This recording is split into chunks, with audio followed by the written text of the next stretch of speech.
One of my rabbis says that the people are often most successful when it comes to Jewish growth. You would think it's the Ivy Leaguers, it's the academics, but he says no. It's actually oftentimes, it's the athletes and the musicians. It's the people who understand the idea of practice, the idea of repetition, doing it again, doing it again, doing it again. That's what creates greatness. This is the Dilemmas on Screen, a Jewish perspective podcast, where we take ambiguous moral situations in fictional popular movies and TV shows and analyze them from a Torah lens. As a quick overview, Andrew Neiman is a 19-year-old jazz drummer at the elite Shaffer Conservatory, the best music school in the country. He is invited to join the top studio band led by Terence Fletcher, a highly respected but notoriously abusive conductor. Fletcher uses extreme teaching tactics, including verbal abuse, humiliation, and manipulation. Here are several examples of things that Fletcher did in the movie, as well as the actions Andrew then takes. Fletcher throws a chair at Andrew for being off-tempo, screams at students, and frequently uses slurs and insults. Fletcher claims his methods are necessary to push students beyond what they think is possible. He believes the worst thing you can say to a student is "good job," arguing it prevents greatness. Fletcher tells a story about Charlie Parker becoming Bird only after a symbol was thrown at his head, implying trauma can trigger greatness. Andrew becomes obsessed with impressing Fletcher, practicing until his hands bleed. Andrew also breaks up with his girlfriend to focus entirely on drumming. Fletcher also creates intense competition among students, like bringing in a third drummer to increase the pressure on Andrew. On the way to a concert in which Shaffer is competing, Andrew gets into a car accident, but still rushes to perform, showing how deeply Fletcher's expectations have consumed him. Andrew fails on stage due to his injuries and is dismissed by Fletcher. Andrew tackles Fletcher, and Andrew is consequently kicked out of Shaffer. Fletcher is fired after this, after Andrew testifies anonymously about Fletcher's abuse. Later, Fletcher manipulates Andrew into performing in a public concert with the intention of sabotaging him. The sabotage? Fletcher misleads Andrew by telling him to practice for one piece of music when the music that was actually going to be played was completely different. Andrew initially falters, then takes control of the performance with an extraordinary solo. The final scene ends with Fletcher giving a small approving smile and nod, and Andrew returning it, leaving their dynamic unresolved. Was this healthy and necessary, or abusive? The film raises the question of whether Fletcher's demands and borderline cruelty was what allowed Andrew to reach his full potential, or if the cost was too high. Here are a few questions we'd like answered. 1. Before we focus on the specifics of Fletcher's approach, I want to ask more broadly, from a Torah lens, do we endorse harsh teaching methods, being tough, demanding, exacting, perfectionistic, and battering students? And 2, speaking more specifically, do we encourage our students to practice even if it gets to a point where they're bleeding, where they put their hands in ice water to temper the pain so they can keep going? Another question. Fletcher kind of lied to one of his students by telling the student that his instrument was out of tune. It wasn't true, but the student didn't know, and that's as bad as being out of tune according to Fletcher. Can you do that? That is, purposely mislead a student and then kicking them out of your class for the sake of teaching your other students and for the sake of creating the best band possible? Another point. Fletcher brings Connolly in, a third drummer, to increase competition between the drummers. It pushes them to be the best they can be. But is that ethical? As in, can a teacher purposely create an atmosphere of competition for the specific purpose of making his students practice and perform better, to try harder? 3. Do we agree that good job is such a tragedy? Don't we want to give positive affirmation? Or does that positivity just breed complacency? And honestly, we can kind of see what he means. And to push this point further, Fletcher seems to be of the opinion that a musician like Bird would never get discouraged. No amount of harshness would discourage him. Well, why can't we say the flip side? No amount of positivity would stop him from pushing himself. Or does it not work that way? I.e., harshness will keep pushing someone, but the soft hands will stop him? Is that the point? Is that true? And then fourth question, my last question. During the breakup scene where Andrew tells his girlfriend he wants to become great and she'll resent him and he'll resent her for wanting more of his time, his girlfriend protests. How can you know that? As in, maybe she will be supportive. But on the other hand, maybe she'll be supportive at first, but isn't she likely to flip and start resenting it? Who's right, Andrew or his girlfriend? Let's see what the Torah has to say. I am excited to welcome back Rabbi Yoni Ganger to this episode to answer our questions. Rabbi Ganger has lived in Boston with his family for the last 11 years, working on the Harvard campus as the program director of Maor, a Jewish outreach organization. He also runs the Maor Boston, a Jewish young professional program. In addition to Jewish education, Rabbi Ganger works as a therapist at the Center for Anxiety, a private practice therapy group with several offices in the Northeast that specializes in treating a wide variety of mental health issues using evidence-based treatments. Rabbi Ganger aims to weave psychology with Jewish wisdom both on campus and in his practice in order to best serve both his students and his clients. Rabbi Ganger also has two of his own podcasts. One is the Realizing Potential podcast, and two, the More Mastery podcast, which cover the basics of everyday Jewish life. Please reach out to ygangerandor.org for any questions about Judaism, psychology, or Lord of the Rings, which is the first episode we recorded and was released as episode number 4 of this podcast series. I'll post all the links below. And of course, please feel free, if you like this episode, to give us a 5-star review, to share this episode with your friends, and to follow the podcast generally. We'd love to hear from you. Hey, Rabbi Ganger, it's great to see you. Thank you so much for coming back to the show. My pleasure. I had a great time the first time. Loved talking about that first time I was talking about my favorite movie. I can't say it's my favorite movie, but one of my favorite ethical conundrums within a movie. So we'll take it that way. Perfect. Yeah, Whiplash it's kind of funny. Like, I hadn't personally seen Whiplash until I was preparing for this episode, but the number of times it came up was just unreal. The first time I'd heard of it was actually from a coworker about a former mentor of his who he thought was he asked me, he's like, have you seen Whiplash? Because that's kind of a similar dynamic. And I was like, never heard of it. So I looked into it. And then a personal friend of mine who follows the podcast recommended I cover Whiplash. You had mentioned Whiplash. And so I was like, all right, it's time to do Whiplash. Let's cover it. So on that note, before we focus on the specifics of Fletcher's approach, in terms of his specific harsh teaching methods, Sure. From a Torah lens, how do we view harsh teaching methods? Is this something that's endorsed by the Torah? Are you allowed to be exacting, perfectionistic, almost brutal in your approach to your students? How, let's set the scene. How does this work? How do we view that? Is it something that is viewed favorably and as necessary, or is it kind, gentle, easygoing? How do we view that? It's a great question, and we see many different ways that Judaism handles this question. Let's just begin, in Proverbs. Mishlei, King Solomon, the wisest of all men, says quite bluntly, "Choshech shifto soneh beno." If you withhold your rod as a parent, meaning if you're not tough with your children, this is again talking about children, not students per se, but if you're not tough with your children at the very least, then you're going to be that means that he hates his child, right? And in other words, it's someone that we understand that it's good for children to have some discipline. We all know that today the generation is struggling. Part of that is because of what we call permissive parenting, where parents want to be friends with their kids. In fact, the Malbim says that much, that why is the parent not tough on his kids? Because it's hard for him. It's hard for himself to go through and hear the crying and hear the difficulty of the parent of the child when he's disciplined. It's self-centered in a way not to discipline your kid, because you care more about yourself and your own feelings than what's good for the child, which is to at certain times employ some level of discipline. Now, big caveat here: we all know that times do change, and what does that mean? So, what is the rod at this point in time? Nowadays, so just because this is often, I remember growing up the movie Matilda, where spare the rod, you'd hate your child, in terms of you should beat your children. Is that actually, just to make sure that we're clear, is that what the verse is actually, does that mean what it says? Person who spares the rod hates your child? Or because you explained it more metaphorically, I kind of want to be clear here. Sure. It's a good question. I don't think I don't know if it literally endorses corporal punishment. That being said, corporal punishment was certainly part of the education system for a long time. And at a certain point, it stopped working. And as one prominent rabbi likes to say, yesterday's discipline is today's trauma.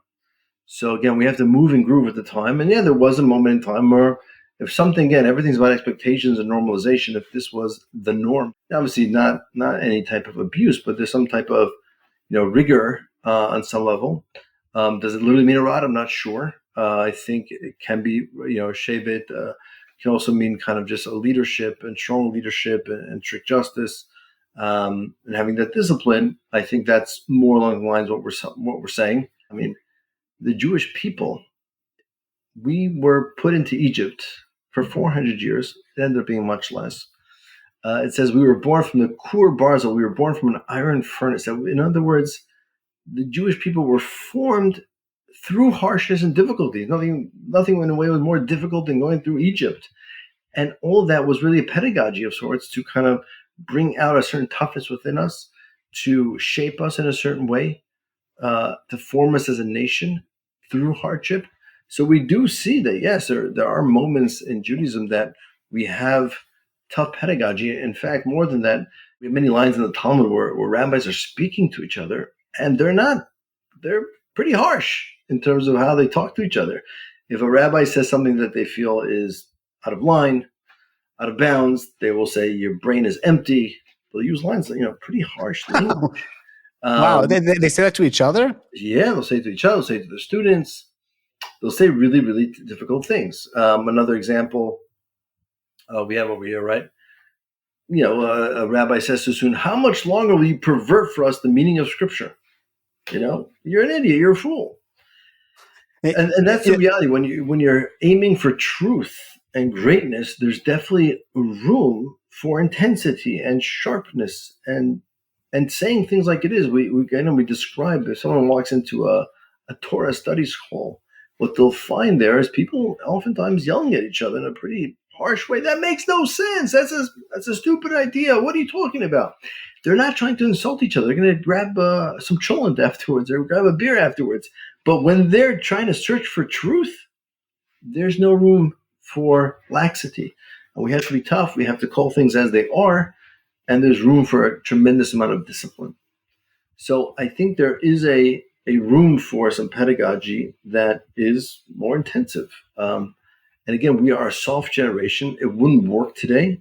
And again, yesterday's discipline is today's trauma. So again, these things can be evolved a little bit from the time, but I do think we may have, as a generation, swung so far in the other direction. I think it is taking a toll on greatness.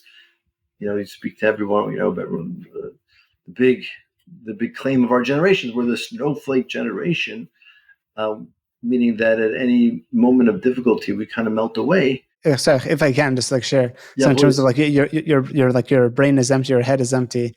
That just reminded me of a comment I got from when I think I was in my first year working as a lawyer. I worked with a partner who's top of his field in Chicago, and usually lawyers don't we're not reinventing the wheel, right? In terms of we have forms, we have precedents. You don't need to redraft an entire lease anew. You just take something that you used before. So there's a form.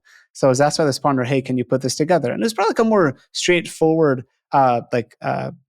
straightforward drafting assignment. But even so, it was do you have a form? And I think he had responded in some way. I was like, oh, but do you have a form for this? And his response in his email was, use your brain, not a form. And I was it stung a little bit, but I remember laughing. I was like, I mean, fair enough. Fair enough. Use your brain. In the right way, at the right time. It is something that human beings need at certain points just to maximize their greatness. And I think this really goes back to a fundamental issue here, which again, we'll probably touch again later. But again, it says very clearly in the beginning of Genesis, it says, Bereshis bar Elohim. It says, who created the world? Elohim. Elohim is the name of God. There's multiple names of God used throughout the Torah. Doesn't mean there were multiple tribes worshiping different gods. No, God has different relationships with mankind. And it's understood, according to the mystical books, that there's two fundamental names of God. There's what we call Yud He Vav He, which is often translated as Hashem. And then there's this name of God called Elohim. And Yud He Vav He always represents what we call divine mercy, a loving God, the God of relationship, etc. And the other name of God, Elohim, represents God's relation to us as a judge, as someone of discipline, and that there are consequences to our actions. That's why the word Elohim means God in this context, but also can be used to refer to a human judge or angels. It really means the powers that be. It says that who created the world? The judge created the world, meaning that the world seems to be created with tremendous amount of emphasis on judgment. Everything has to be perfect. Everything has to align. There are consequences for everything. What's strange is in chapter 2 of Genesis, it says, who created the world? Hashem Elohim. One second. Chapter 1, we we said it was Elohim that created the world, not this Hashem, which we already said was the name of loving kindness, and Elohim seem to work together. So one of the classic commentators, Rashi, comments on the following thing. He says like this, that God wanted the world to run perfectly, but something amazing happened. God saw that a world based on perfectionism cannot last. People will flame out pretty quickly.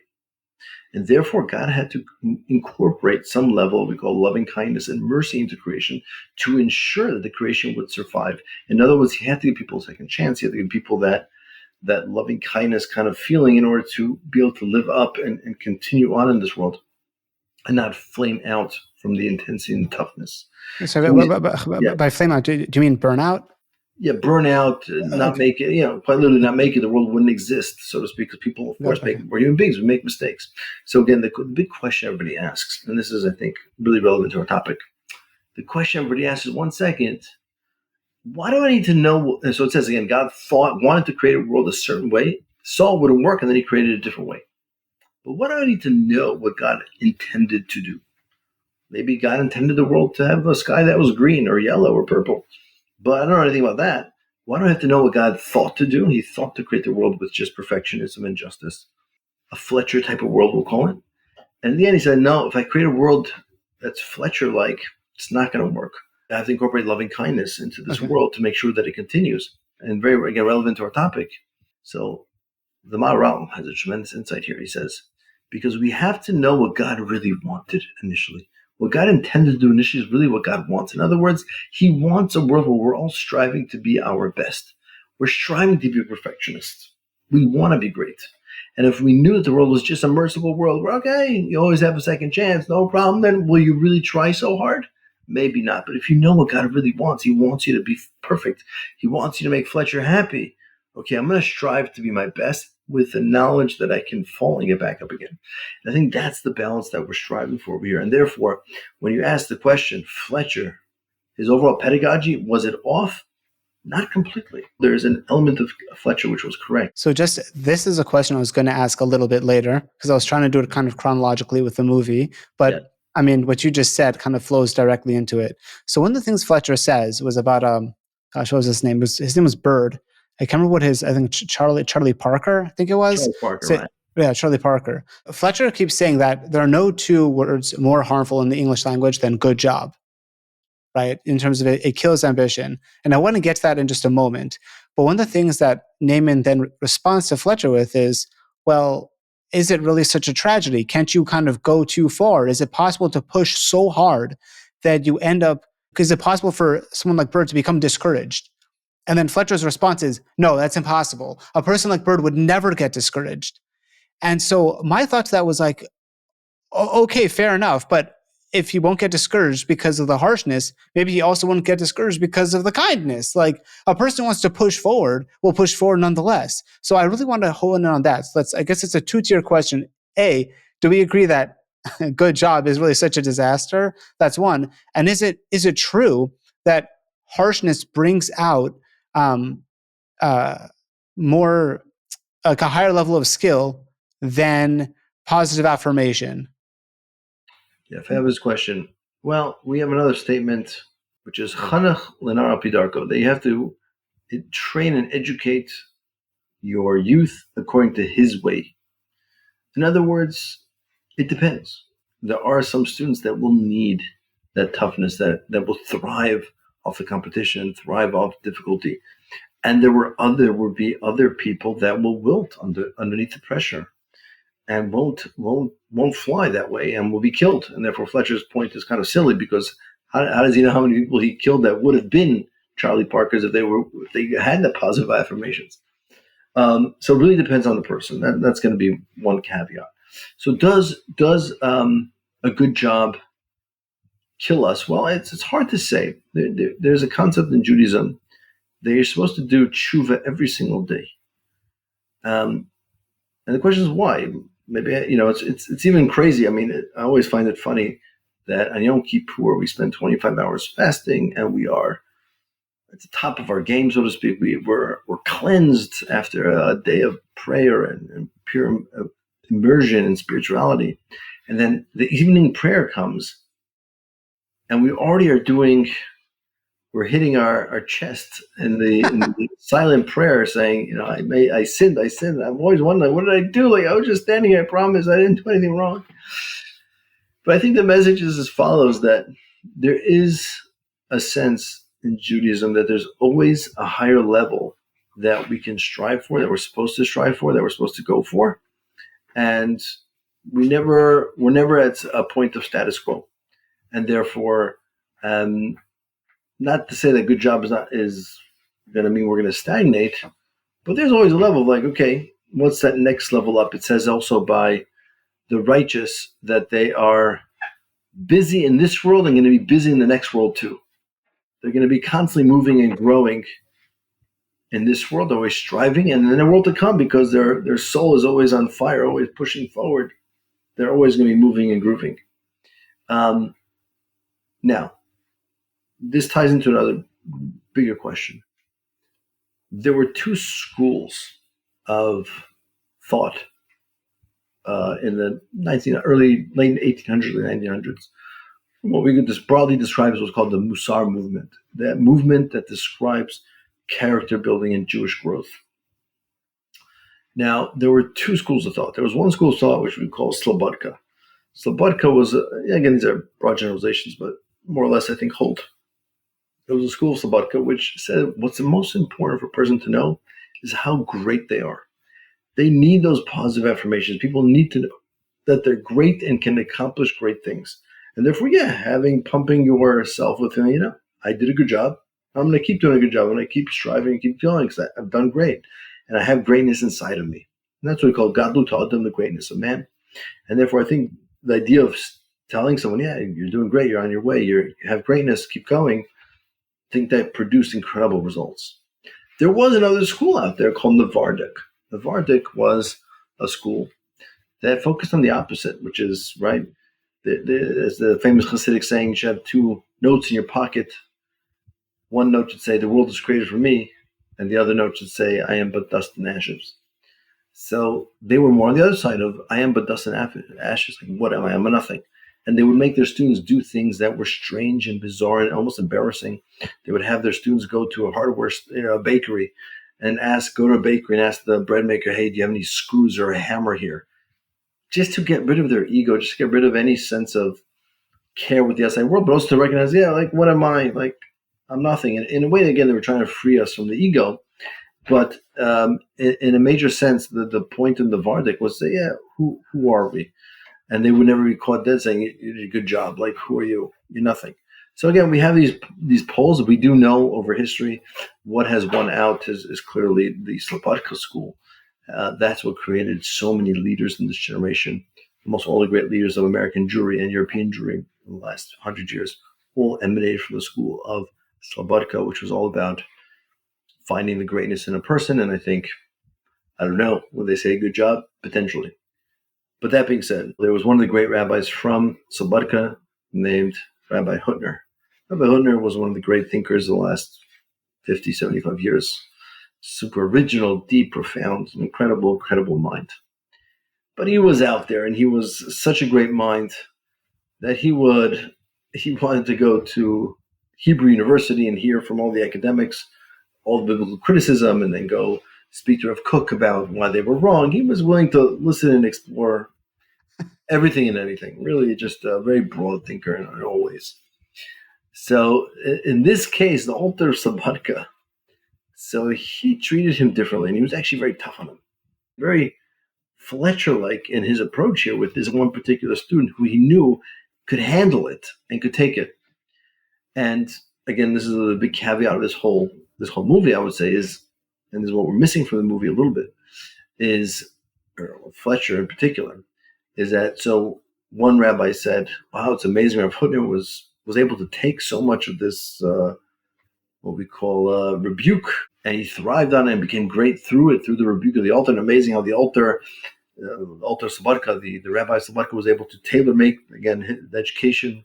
And well, one rabbi said as follows: no, Hutner wasn't so special that he was able to take the Musar from the altar Slobodka. In fact, all of these students could take harsh rebukes at times from the altar. But you know why? because they knew in their bones how much he cared about them and loved them and wanted them to grow. And because that was evident, that's what allowed them to become harsh. And I think this is what we're missing over here with our friend Fletcher over here. We don't see that. We don't see that there's a side of that sweetness or some sort of care and love. And again, that's the magic of the movies. At the very end, right, there's that little smile at the end, that really poignant smile when a student plays it in the right way, as if he's finally made it in a certain way. He got that good job at the end. Is that enough? I'm not sure. What being under the tutelage of a tough teacher like that requires, kind of the letting go of ego and being just a vessel for receiving, trusting the process. So I think that's right. I think ego often gets in the way of our greatness. And also, just like as a general point, I mean, about the whole good job thing, like, you'll never find a professional athlete who's like, I just want to be told by my coach that I'm doing a great job. It's like, yeah, dude, that's not gonna get you the medal, man. That's not gonna get you the championship, being told how awesome you are. It's like, you could do this better. 98%, you're 2% away from perfection. That's where we want to go. Nothing less than that. And dude, that's how you win. And one thing I actually liked about the movie that they did really well was, I thought, kind of maybe they're going to teach, like, Fletcher's this jerk and they're going to lose the competition. And I remember exactly which competition it was, but they announced in the movie that the Shaffer school won the competition. And I was like, that's kind of powerful and kind of slightly dark, but it just goes to show, like, yeah, he's demanding. Yeah, he can be sometimes kind of brutal, but it works. Now, at what cost, right? At what cost? And that's something we definitely. Out, and when will it again flame? When will the flame out happen? Right. That was the question. When will the rebellion happen? You're right there. And that's where, again, we need that beautiful blend that we need to have to make it all work. It's got to be there. Right. And then I guess, so turning to some of the specifics, one of the things that, I think creates a really powerful impression, and I'd like that they did this kind of repeatedly, was when they show Andrew, you often see he's practicing so hard that it's like his hands crack and bleed. And you see first some of the blood gets on his drum set. He like wraps, I don't know, at least like 2 layers of Band-Aids on. He's plunging his hands into ice water.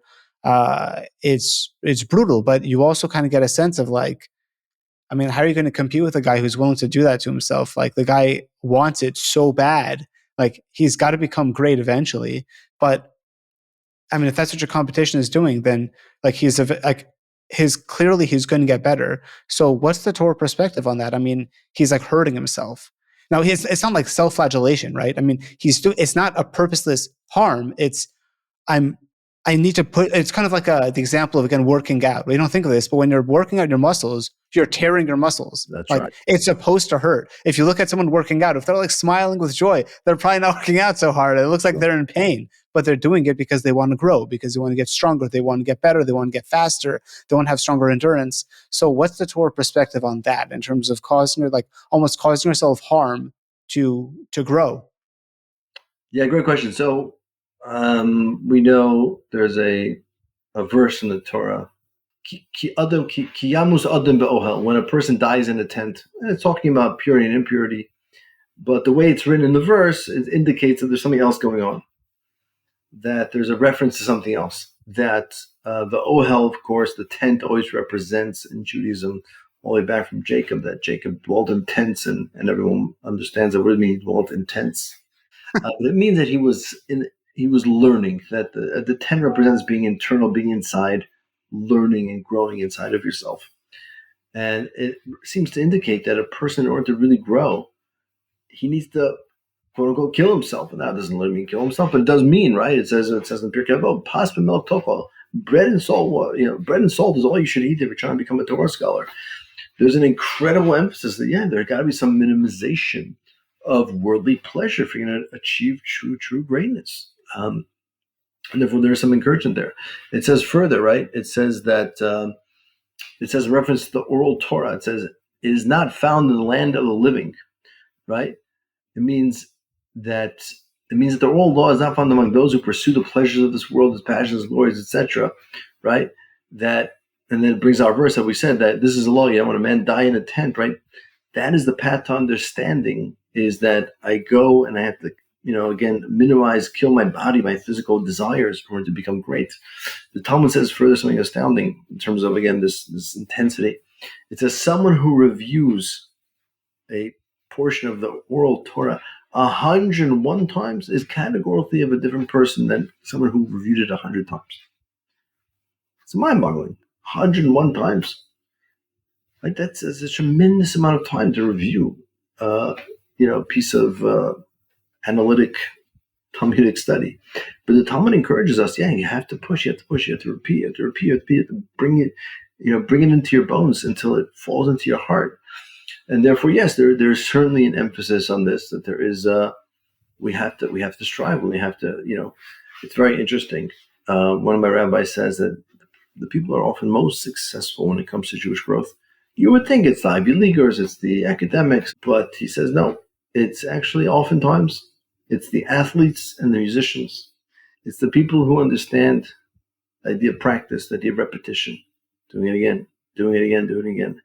That's what creates greatness. That's usually the push. So yeah, I there's definitely an element here. Again, do we have to get to that point of physical pain to that extent? Hard to say. But that being said, when Moses goes up to get the Torah, right, he spends 40 days, 40 nights, no bread, no water, he's going for it. There's certainly a place for it if, again, you're the right person for it, and that's your mission in life, is to strive to that level, is to go all out and be willing to sacrifice for your greatness. Yeah, I remember that whole, the pat b'melech tochal, the bread with salt, you should eat like bread and water effectively. And I just remember, I was reading this book by Rabbi Dr. Akiva Tatz, Letters to a Buddhist Jew. He quotes this Mishnah in terms of that, like, you should eat bread and like bread with salt and drink water and sleep on the floor. And so Rabbi Tatz says, he's like, it's not because you have to eat bread and water. That's not the point. The point is that attachment to materialism is antithetical to like spirituality and growing in Torah. In terms of the bread and water shouldn't be important, but neither should be the rich food. Fine dining, fine. Bread and water, fine. Shouldn't make a difference. As long as it doesn't make a difference, you could eat whatever you want. How much do you care about the food that you're eating? And that's going to say a lot about where you're holding. Like, presumably, if you care about spirituality, then it's like, whatever food is this going to nourish my body? Great, because I care more about nourishing my soul. But 100%. Yeah, exactly. You shouldn't derive pleasure from materialism, but you're allowed to have it, and it should be used in some way towards a higher spiritual goal. Right, like it shouldn't be a value in itself. It's not like I'm gonna. Yeah, it was. I know when I was in France, I just could. It was just too much. One of the people I was hanging out with when I was backpacking when I was 23 years old, and someone was like, France, we are number one in gastronomy. We're like number one in gastronomy. We're the best. We're like the best cooks. And I was like, I think that's cool. I mean, that's cool, right? I mean, I think we could all enjoy like a good meal, but it's like that's like the one. That's the thing that you're most proud of. Like, listen, man, I enjoy a good meal, but it's not like I'm not gonna go around like the one thing I hope people will say about me is, "Dang, Ophir was an amazing cook." Yeah, we live in a foodie culture. It's bizarre. yeah. But yes, so I guess moving on to my next question about Fletcher was. He's getting really angry about the fact that one of his students, their instrument was out of tune. And then Fletcher kind of like focuses on like one guy and just like really beats down, like, are you in tune or out of tune? And the point is the student didn't know, or like the Fletcher accused him like, your instrument is out of tune, get out of my class. And the student leaves and he's kicked out of the band. And then once he leaves, Fletcher's like, his instrument wasn't out of tune, it was fine, but he didn't know. And that's bad enough, and that's why I kicked him out. And you're kind of like, hey, that's kind of like a little deceptive, but at the same time, I couldn't help but be like, I mean, I've kind of had that happen to me on calls where sometimes like I'll be asked by a partner, hey, do we have this or do we not have it? It's like, I'm pretty sure we have it. They're like, no, are you sure you have it or are you not? Like, in terms of, I want 100% certainty. Not being sure is almost worse than like knowing. If I say, no, I don't have it, then we know what to work towards. But if you're not sure, then that's not how, like, I need to improve as an associate to get to that level. So my question is, I think it's less focused on like, we can understand where Fletcher is coming from in terms of, if you don't know, that's bad. But is that deception allowed in terms of, he literally tried to like hook this guy into, like, the partners aren't trying to trick me. They just ask me, do we have it done or not? And I'm like, I'm pretty sure we do. That's not good enough. You know what I mean? They're honest, at least. Fletcher was deceptive. And I want to know, like, are you allowed to lie to your student to see if they know? It's a good question. We know that the Torah allows for levels of deception. The two famous examples are, we have what we call the famous white lie, where Sarah, when God tells Sarah that she's going to have a kid, and Sarah laughs and says, my husband's old, how's it going to happen? And then when he reports to Abraham what happened, he only says, well, she laughed, and kind of leaves out the part where she mentioned that Abraham was old. And they say, for the sake of peace between husband and wife, God kind of doesn't say the full truth, let's say. We have another example by Shimon and Levi, Jacob's sons, where after their daughter Leah, their sister Leah is defiled by a person named Hamor. Dina? Yes, Dina. Famous Dina story, right? She's defiled by a person named Hamor, and the sons are not happy. And so they tell Hamor, they say, okay, you want my sister, it seems, huh? Okay. Well, here we go. Why don't you go? We wouldn't, it's a nice idea, but we're never going to give our sister to someone who's not circumcised. So why don't you go get circumcised and then we'll talk? And the implications seem to be very clearly from their speech that if he were to do it, the circumcision, that fine, that would make amends, and they would try to make some sort of deal with Hamor. Of course, they use a sort of deception over here to make himself weak. Hamor circumcised himself, and on the third day is the most painful day. Shimon and Levi come to the town, and there's a whole debate why they did what they did, but in any case, they basically ransack the town and take their revenge on Hamor. So again, the Torah says that they spoke the mirma, they spoke with some level of deception. Big debate whether it was deception or wisdom, maybe a bit of both. So it's unclear from the Torah that are there moments, and would this be a justified moment for pedagogy to kind of swindle on some level? Have rabbis used that in the past? I couldn't find a clear source. There are about that, but I wouldn't be surprised if there's some level of ways that, again, in the service of something greater, there can be some deception. That actually leads to my next question in terms of another thing that Fletcher does, just as a quick overview. So Andrew comes in as kind of like the backup drummer, and then Andrew steps up and he becomes the primary drummer, and the old primary guy is the backup. And then Fletcher brings in a third guy, Connolly, to up the competition. So again, and Fletcher, he eventually said, yeah, I specifically did that because I wanted to, kind of kick you a little bit and tell you to up your game. And it worked. And my question is, again, are you allowed as an educator? I almost wonder if purity of intent here matters. If Fletcher really just did this because he wanted the best drummer, you're okay, fine. And it creates competition, fine. But are you allowed to introduce a third person? And this seemed to be what was happening in the movie. It seems like Fletcher was not necessarily looking for the best drummer. He was just looking to kind of push Andrew and push the other drummer to work better and work harder. So are you allowed to do that? Is that a thing where you create jealousy between students to make them all up their game? Is that a Torah value? Yeah, it's hard to say how much we can manipulate it, because we do know, right? Every single attribute in the world can have its upside and downside. So what's the upside, for example, of jealousy? It says, well, jealousy can be used for the good. Famous line, Kinas sofrim davar chachma. When you're jealous of another person's learning, another student, that can increase wisdom. So jealousy in the service of being wow, that guy's greater than me. I want to become great now and push myself. So we do see that exists, right? That we can use jealousy for growth. So I wouldn't be surprised if similar is kind of what Fletcher's doing over here. He's trying to create jealousy among all the different drummers and, over here and kicking some out, putting some in, messing up the orders. Maybe there's something there. There should be, again, a natural desire for greatness and a natural, someone's learning harder than I am or seems to know more Torah than me that gets me to push myself a little bit harder to grow and become. How much can you create that, manipulate that, as opposed to it happening kind of organically, where people just naturally notice that there's different levels of drummer? And I think anyone who's honest will see where they're at. They'll see if there's another drummer in the room that seems to know the piece better than you. It's good to see that, so you can strive. So I think, once again, it's hard to say how much you can manipulate that. That being said, the concept is somewhat there. This idea, again, this idea of jealousy spurring some growth. That's the positive use of jealousy in the world. When you mentioned the idea of kina sofrim, I can't remember the exact puzzle, but kina, so in terms of the jealousy of that rises amongst like Torah scholars, right? It causes them all to up their game. So one thing I have noticed through our discussion was, so this idea of jealousy is meant to make Torah scholars increase their scholarship. Yeah, this idea of when it comes to Torah learning, right, that like ish ki yamut ba'ohel, or like a person who dies in the tent, in terms of the tenets of Torah learning, you want them to learn Torah more intensively.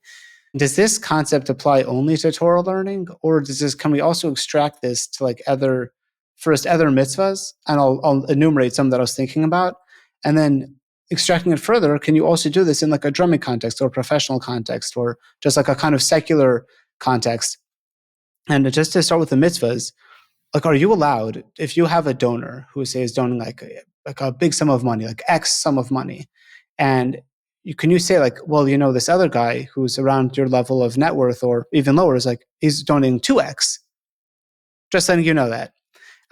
Or can you be like, if you're like, wow, it's like, I heard you host, so-and-so number of people. That's really impressive. Just to let you know, like, I hosted double that. Or can you be like, oh, I'd like you to see my Shabbos table because you have 5 things on your table. I have 10. In terms of like, how do you, in terms of, it's about a mitzvah.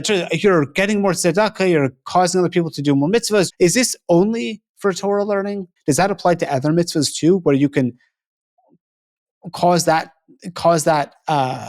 I don't know if you want to call it tension or jealousy to like up their game, or is that specifically and only in the context of Torah learning? We can't be such purists over here. I think we have to understand the famous concept of mitoch shelo lishma b'lishma, that from doing something for the wrong reason, you come to do it for the right reason. And sometimes, yes, we have to use and acknowledge that donors have egos, and you can use that to your advantage. Say, hey, the guy next door has got the same amount of work, give him more than you. Like, let's go. I think that's a very common practice in the Jewish world, and it should be used in the right way.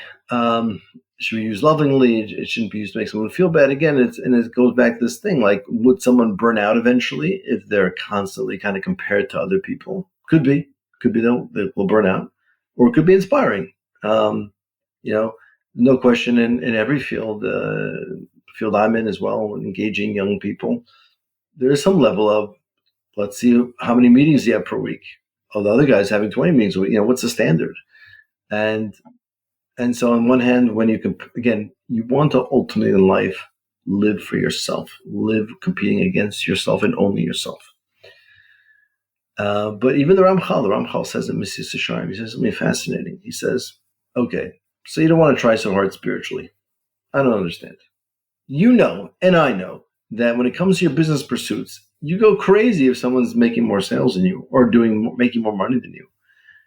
So of course, in the next world, when you realize all these people that did spiritually better than you, so to speak, you think you're not going to be jealous. You think it's not going to affect you. Of course it is. Just like over here. And so there's an innate element of the human being that has to understand that jealousy just is a way of motivation.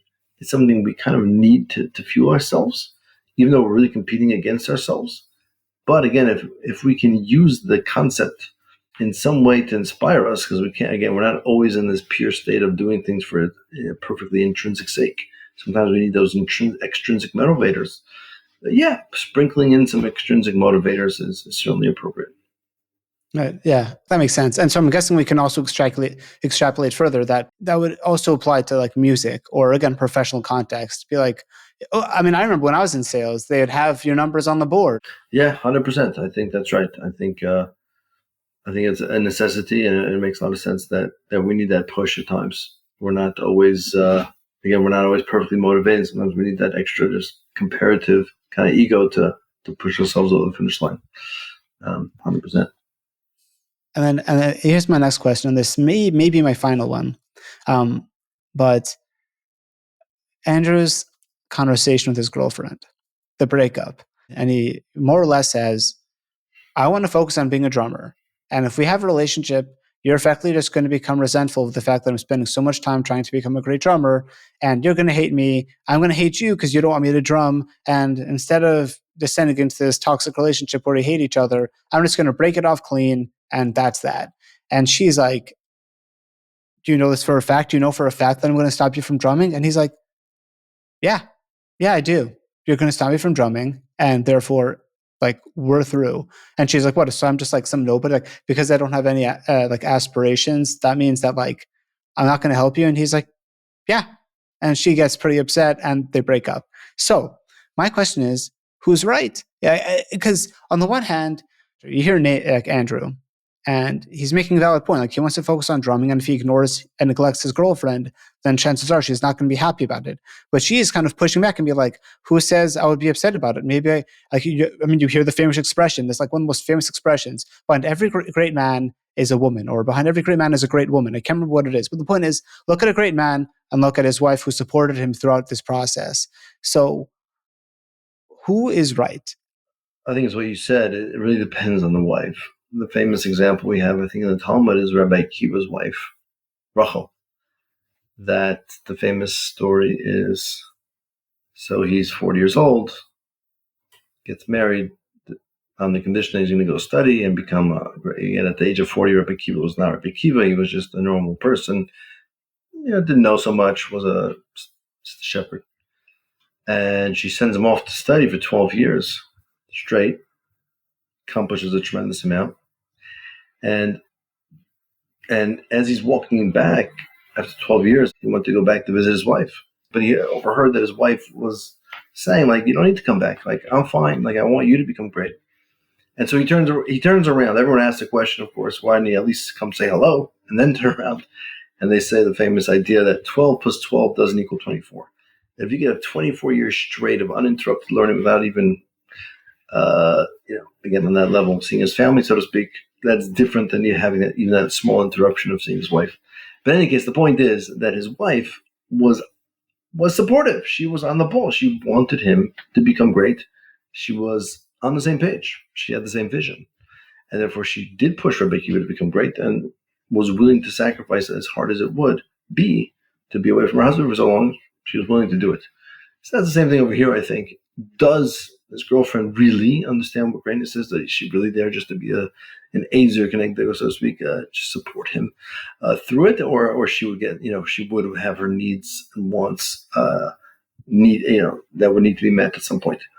So, again, at that, we're speaking at an incredibly high level of greatness, and very few people are living on. But at that level, the Rabbi Akiva level, could be, yeah. If he had had a different wife, he wouldn't have become Rabbi Akiva. So he needed that perfect wife that was willing to fully, let go and let him become who he was meant to become, even at her own expense. The point is not who's going to be remembered. The point is, do we agree on the mission?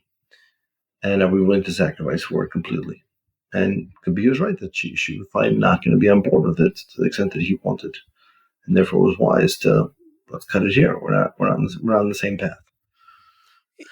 Yeah, and sorry, I guess just to kind of keep zeroing in on this idea, you said if you're on the same mission, can you just like elaborate on that? Like either what does that mean, or like how do you know? Can you just elaborate on this idea of like being on the same mission? Like what's the mission? Like what was the mission from Rabbi Akiva's wife's perspective and Rabbi Akiva, I guess, and what's the mission with like, I can't even believe I'm putting these two in the same sentence, but like with like Neiman and his girlfriend, like what, can you just can we clarify that a little bit more? Yeah, I think for Rabbi Akiva, I guess she married him. She sensed a tremendous greatness inside of him that was bursting to come out and just was never developed, and therefore she wanted nothing more than to develop his greatness and allow him the space to do it.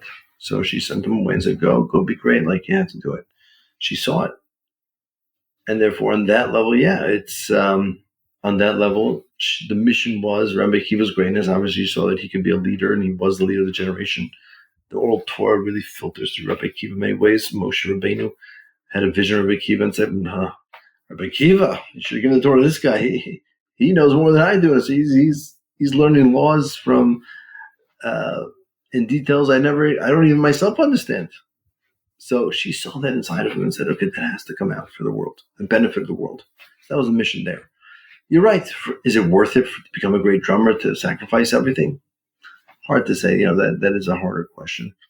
But we know that if you ever see greatness in many sports, for example, when it comes to, for example, my sport, tennis, you hear the stories of the families that sacrifice, that give up everything. The Williams sisters, um, the amount of time and effort and money spent to create them. Is it worth it? Is it ever worth it? In a way, it's just a sport. On the other hand, yeah, they made generational money and influence, etc. Obviously, it seems to be there was something there. If you really see it, really have it, the key in life in general of all these things is to be genuine to yourself, to realize, like, is that greatness real? Is it really what my mission is? And if it is your mission, we have to do a lot of sacrificing to bring out what we're meant to bring out. So I think that's over here. If Andrew, for whatever reason, feels that becoming a drummer is some mission of his beyond, again, self-aggrandizement. Again, that's the key we have to tease out. Is it all for self-aggrandizement? That's not a worthy mission. But is there something else there, that there's just this insatiable desire for greatness and love, passion of music, and you'd be willing to be poor to do it also? Okay, maybe there's something there. Yeah, I actually love that. I think that actually does clarify in terms of, I like how you focused on the fact that Rachel, Rabbi Akiva's wife, saw how great Rabbi Akiva could be. So that was like her mission in terms of, they're focused on the same goal in terms of, I see how great you can be. And that's kind of, I guess, perhaps that is what attracted Andrew to Fletcher. Andrew felt like maybe the part of the reason why he wanted, again, and this is not exactly the same thing, obviously, it's a completely different relationship. That's his teacher. Sure. But the point is, Andrew saw that Fletcher believed in him. Right. And that Andrew knew that it's true, like he was abusive and maybe there was no love there. But even though there was no love, there was a belief in what Andrew was capable of. Yes. And so that's why a person's willing to take abuse. Like if you're just being abusive to be a jerk, or like, I know you can't do it, so I'm going to crush you. That's one thing. But if I'm like, I'm creating this pressure point because I want to create a diamond. Wow, he believes I could be a diamond. You know what I mean? Yeah. Rachel's like, Rabbi Akiva, I can see you can become a diamond. So I'm willing to sacrifice, not so you can be some like, okay, so you learned for X number of years. Great. Now, tell me about your husband. He learned for X number of years. No. The idea isn't like I want him to learn for X number of years. It's at those number of years is what he needs to become that diamond. Yes. Yeah, well said. Beautiful. Yeah, beautiful metaphor. Awesome. I think that's right. That pressure is what creates that greatness. And sometimes it's required. Again, I think in the Jewish way, most of the methods that Fletcher used could be kosher, as long as it's done in the context of that love that's clear. Then you could get away with a lot. When you don't have that love, balancing it, which is not clear in this situation, it can definitely be on the side of abuse and leave scars that are not worth it, even for the great goal that's in mind. So that's subtlety of the movie, of course, is, was there that love there? Was there sufficient support? Is it just developing greatness, or was there something else more sinister there? A little bit unclear, but I just want to can't leave this out, which is, it's fabulous that Fletcher was bald. I think it's such a great, I don't think the movie realized that, how Kabbalistically in tune they were, because we know that the people and the Jewish people that are the people that represent this concept again of strict justice and toughness and whatnot were the Levites. And it says in the Torah and in Numbers that all the Levites had to be bald initially when they were initiated, and they had to cut off all their hair. And really?